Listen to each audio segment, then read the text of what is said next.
자, 저희 네 번째 마지막 이야기입니다. 네 번째 이야기는요.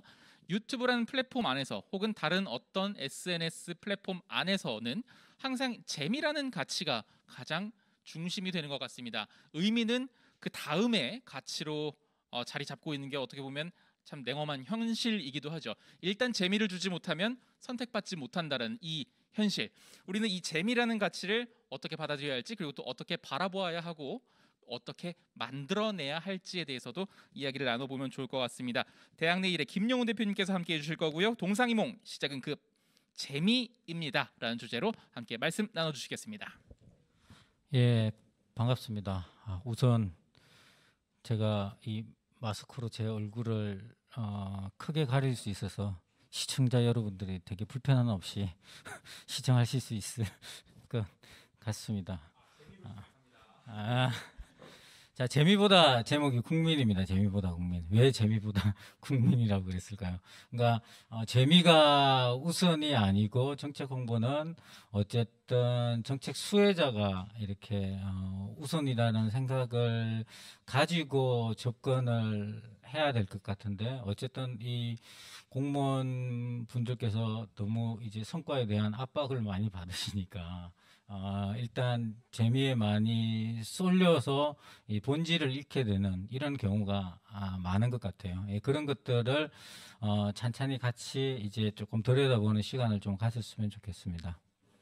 자, 작년부터 올해까지 MBTI가 광풍이었어요. 지금도 여전히 이제 심리 테스트 강풍인데, 저희가 두 가지 올해 이렇게 테스트를 했어요. 꼰대 테스트. 이게 안 해보신 분도 꼭 하시고, 그 다음에 이 트렌드 능력고사, 트능이라고 이렇게 했는데, 하루에 100만 명이 넘었습니다.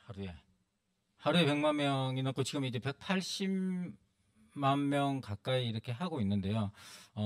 저희가 아무런 홍보를 하지 않았습니다. 저희가 매해 이제 트렌드 컨퍼런스라는 거를 작년까지 오프라인으로 했고, 올해 이제 온라인으로 빨리 하면서 그 트렌드 컨퍼런스를 저희 자체 홍보를 하기 위해서 아무런 다른 이제 매체의 힘을 빌리지 않고 저희 매체를 통해서만 이렇게 홍보를 했는데, 하루에 100만 명.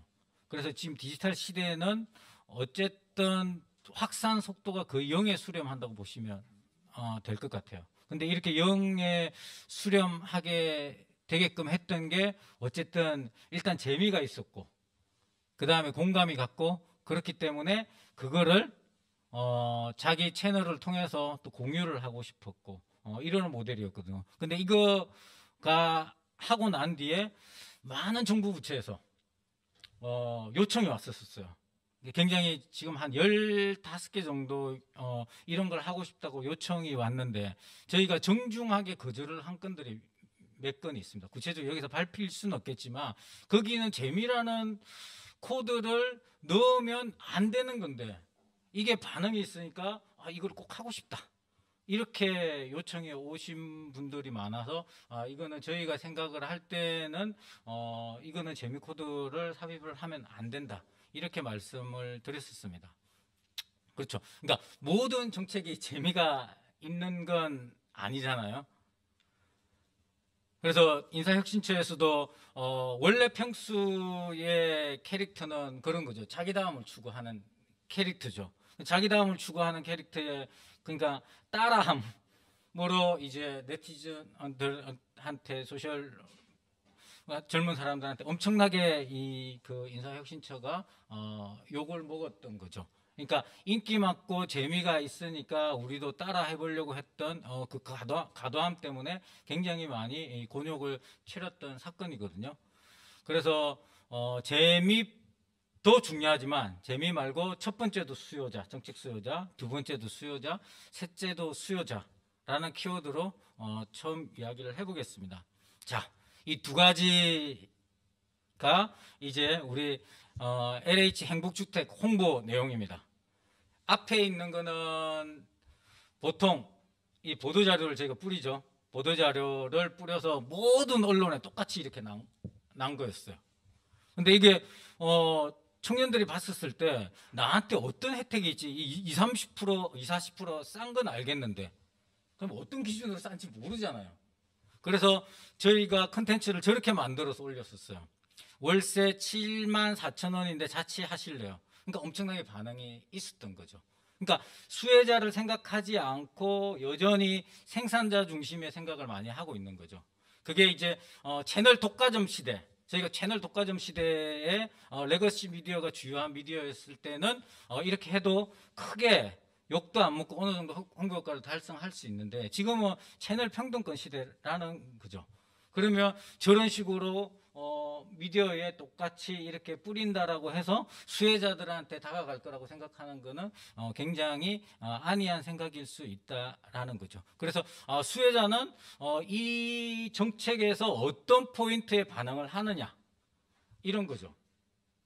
그 포인트를 잘 잡으시는 게 앞으로 할 때 수혜자는 어떤 포인트에서 하는지 이런 것들을 잘 챙기는 게 중요하고요. 이 두 가지 케이스도 하나는 굉장히 많이 조금 욕을 먹었고 하나는 굉장히 많이 공감을 일으켰었습니다. 여기 무슨 차이가 있을까요? 자, 전자도 그래도 젊은 세대를 이해하려고 노력은 굉장히 많이 한 금연 캠페인 광고였어요. 근데 이제 젠더 감수성이 없었죠. 남자는 토론왕, 여자는 뷰티브 뭐 이렇게 표현을 한 거죠.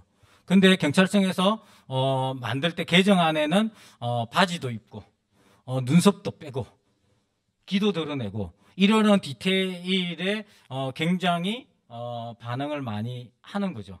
그러면 이 젠더 감수성까지 살펴서 우리가 정책 수혜자 입장에서 그거를 만드느냐 안 만드냐 이것도 굉장히 중요한 포인트로 보시면 됩니다.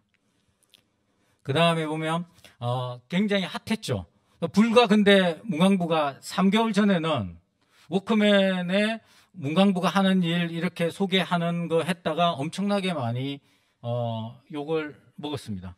그렇죠? 왜 세금 아깝다 이런 댓글들이 엄청나게 많이 달렸었어요. 근데 불과 3개월 만에 일 너무 잘한다.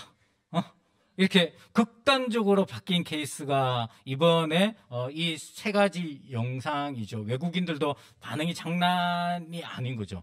그리고 여기에서 포인트는 뭐냐고 하면 그냥 재미있다가 아니에요. 단순하게 재미있다가 아니라 우리 1일 1강도 들어봤지만 1일 1 이날치 이런 젊은 세대들 사이에서는 힙하다는 사람들한테 그런 코드들이 있거든요. 그리고 굉장히 우리 한국적인 것과 최근에 이게 팝을 절묘하게 결합을 시켰던 그런 것들에 공감하는 젊은 세대들에 맞게 그 다음에 관행적이지 않았던 거죠. 예를 들면 늘 쓰던 스포츠 스타, 유명 스포츠 스타나 다 알려진 이런 사람이 아니라 가장 자기다움을 추구하는 뮤지션들과 이렇게 컨텐츠를 만들어낸 거죠. 이것이 이제 과도한 좋은 반응을 일으켰다고 보시면 됩니다. 그래서 수요자의 어떤 포인트를 이해하고 컨텐츠를 만들 것인가 이것이 중요하고요. 다음은 수요자도 20대가 수요자인데 30대가 담당자고 결제자는 50대. 이 문제는 앞서도 많이 이야기를 했지만 이 문제 해결하지 않으면 저는 요원하다고 보고 있습니다. 자, 충주시청도 본질은 결제를 받지 않는 거였죠. 결제를 받지 않는 거죠. 결제를 받으면 이도 저도 안 되게 되는 거죠. 그렇죠? 그 다음에 지금 SBS 가장 핫한 컨텐츠 중에 하나가 문명특급입니다. 문명특급. 여기도 보면 굉장히 회의나 이렇게 할 때 젊은 사람들 굉장히 시끄러워요. 그리고 팀장이 관여를 거의 잘 안 하는 거죠. 잘 안 하는 거죠. 저희도 작년에 만우절 그 대학내 표지 모델 이렇게 선정하는데 그 편집장이 툭 팀장 팀지방에 표지 모델 2개 올리더라고요. 어떤 것이 좋습니까? 그러니까 팀장들이 다 선택하는 걸 비켜서 선택을 하더라고요. 그래서 반응이 좋은데 지금 저희가 입찰하는 과정에서도 그렇고 이 결제하는 과정에서도 그렇고 정책 수혜자의 참여가 반영돼야 되고 이게 구찌도 이제 그림자위원회라는 게 있습니다. 그림자위원회. 뭐냐고 하면 경영진이 결정한 거를 다시 젊은 MZ 세대들이 경영진 결정 사항을 검토해서 다시 반영을 해서 의사결정을 하는 구조가 있고 한국에도 많은 기업에 그런 것들을 도입을 하고 있습니다. 그래서 결제자가 수요자가 20대인데 결제자가 50대면 좋은 의사결정을 절대 저는 할 수 없다라고 생각을 하거든요. 그 바꾸기는 어렵겠지만 그것을 어떻게 바꿀지에 대한 노력을 조금 해보시는 게 좋다고 생각을 합니다. 그래서 정책 수혜자를 깊이 이렇게 살피는 거 결론을 말씀드리며 그 다음에 채널 평등권 시대에 맞는 홍보 방법을 택하는 것. 그러려고 하면 이 채널 평등권 시대는 컨텐츠를 만드는 모든 사람이 미디어인 거예요.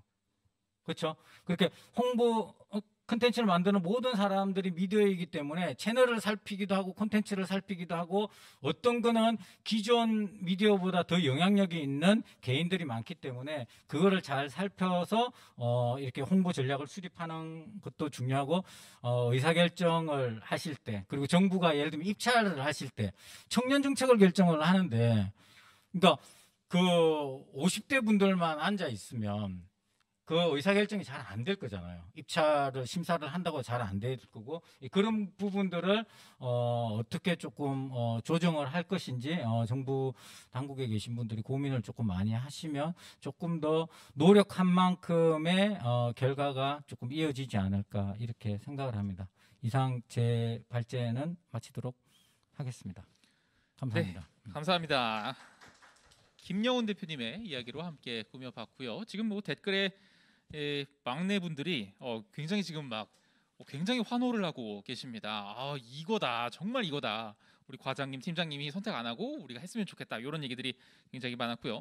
우리 대표님도 어떻게 보면은 큰 조직을 이끌고 계시는 대표자이신데요. 이런 거 결제를 하실 때 가급적 의사결정 권한을 좀 이양을 하시는 편이신가요? 저희는 직원 평의라는 이런 조직도 있고 그 다음에 복지와 관련된 거는 경영진들이 결정을 하면 안 된다고 저는 생각을 하고 있어요. 그래서 예산과 의사결정권을 직원 평의에 리더들이 포함되지 않는 직원 평의 저희 노동이사제도 하고 있기 때문에 직원 평의 조직의 의사결정권을 예산과 의사결정권을 가능은 주려고 해요. 경영진이 결정을 하면 어떤 결정을 하더라도 욕을 먹더라고요. 네. A를 결정하도 욕먹고 B를 결정하도 욕먹은데 근데 직원 평의에 위임을 해버리면 그들이 결정한 거는 서로 욕하기는 조금 어려울 수 있고 그리고 맞는 결정을 많이 하더라고요.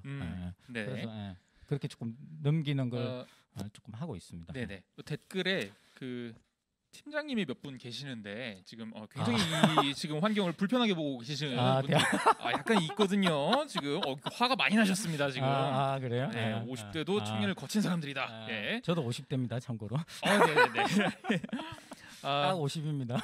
네, 그만큼 또 이제 같이 의사결정을 할 수 있고 그런 문화를 만들어가자는 이야기니까요. 뭐 이렇게 그렇게 막 무시하거나 뭐 쓸모없습니다 이런 얘기는 또 아닌 것 그런 같습니다. 이야기는 절대 아니고요. 그럼요. 방향과 가이드만 잘 설정을 해주시고 네. 형식과 이런 것과 관련해서 위임을 많이 하시는 게 좋은 결과를 내는데 좋지 않을까 이렇게 생각을 하고 있습니다. 요 질문 하나 들어와 있는데요. 대신 읽어드리겠습니다. 수요자의 포인트를 어떻게 이해하면 좋을까요? 같은 세대는 다 비슷하게 받아들일 줄 알았는데 같은 세대 내에서도 여러 가지 첨차만별이더라고요. 수요자에 대한 분석을 어떻게 해야 될지 굉장히 궁금합니다. 사실 뭐 10대라고 다 똑같은 10대가 아닐 거고 20대라고 다 똑같은 20대가 아니거든요. 다르죠. 그래서 잘 해야죠. 이렇게 뭔 답이 있겠습니까? 근데 그 수요자를 얼마 전에 이제 저희가 청와대 가서도 청년들의 이야기를 들여다볼 수 있는 채널과 예를 들면 일상적으로 들어볼 수 있는 채널과 실제적으로 이들이 어떤 이야기를 하는지 이거를 모니터링하는 방법을 저희가 그 말씀을 많이 드리고 왔거든요. 그래서 우리가 어떤 채널을 통해서 어떤 이야기를 드릴 것인지가 굉장히 앞서서 선행이 되어져야 뭐 이렇게 또 모니터 그룹까지 만들면 좋겠지만 정부 예산에 그 정도까지는 아직까지 되지는 않겠지만 어떤 채널을 통해서 이 정책 수혜자들의 이야기를 들을 것인지에 대한 사전의 계획들이 조금 있으면 좋을 것 같아요. 그래서 저희가 이제 청년 그 비서관실에는 이런 채널에서 이런 이야기를 보시면 좋습니다. 이러는 의견들을 조금 많이 드리기도 하고 있거든요. 네네. 그래서 그걸 좀 구조화해서 드렸으면 좋을 것 같습니다. 마지막 질문인데요. 사실 어떻게 보면 정부 정책을 홍보하는 입장에서는 사실 정부 조직이라는 특성상 어느 정도 좀 보수적인 입장을 견지할 수밖에 없는 것은 뭐 어쩔 수 없는 겁니다. 그거는 정말 당연한 것이고 누구나 수긍하는 부분이 될 수 있을 것 같은데요. 질문 내용이 이렇습니다. 재미로 만드는 정부 정책이 가끔 정부 정책 홍보 내용이겠죠. 네, 가끔 도를 넘어서 불편함을 일으킬 때도 있습니다. 그런 부분에 있어서 수위 조절은 어떤 방식으로 해야 할지, 그리고 얼마나 꼼꼼하고 많은 검토가 필요할지, 그리고 혹여 문제가 생겼을 경우에는 어떻게 대처를 해야 할지요라는 내용이 있는데요. 이거는 우리 주무관님이 혹시 답변을 해주실 수 있나요? 사고 혹시 터진 적이 있나요? 터졌다고 하면 좀 그렇고, 네, 약간 문제가 될 소지가 있었던. 뭐 자세하게는 얘기 안 해주셔도 되고요. 그런 경우가 생겼을 때 어떤 식으로 대처를 하셨는지 이런 네, 방법들을 궁금해하시는 것 같네요. 저 도를 넘어 불편함이라는 거는 각 보시는 국민들 모두가 개개인은 다르기도 하고 그 영상이 어느 시점에서 어떻게 바이럴이 됐는지에 따라서도 많이 다르기 때문에 저희는 처음 영상을 사실 그러니까 내부 검토가 많은 것보다는 일단 시청자들이 판단할 수 있게 열어드려야 된다 생각을 하거든요. 그래서 구독자분들이 영상 올렸을 때 그 댓글 반응을 보고 그걸 가지고 영상을 수정하고 거기에 대한 답변을 통해서 수정 요청을 할 수 있게 저희가 매일매일 모니터링을 하고 있다고 말씀드릴 수 있고요. 일단 뭐 여러 가지 논란거리가 될 만한 컨텐츠들 저희도 자체 심의도 하고 자체 보고도 하기 때문에 최대한 많이 불편을 안 끼치도록 열심히 노력을 하고 있습니다.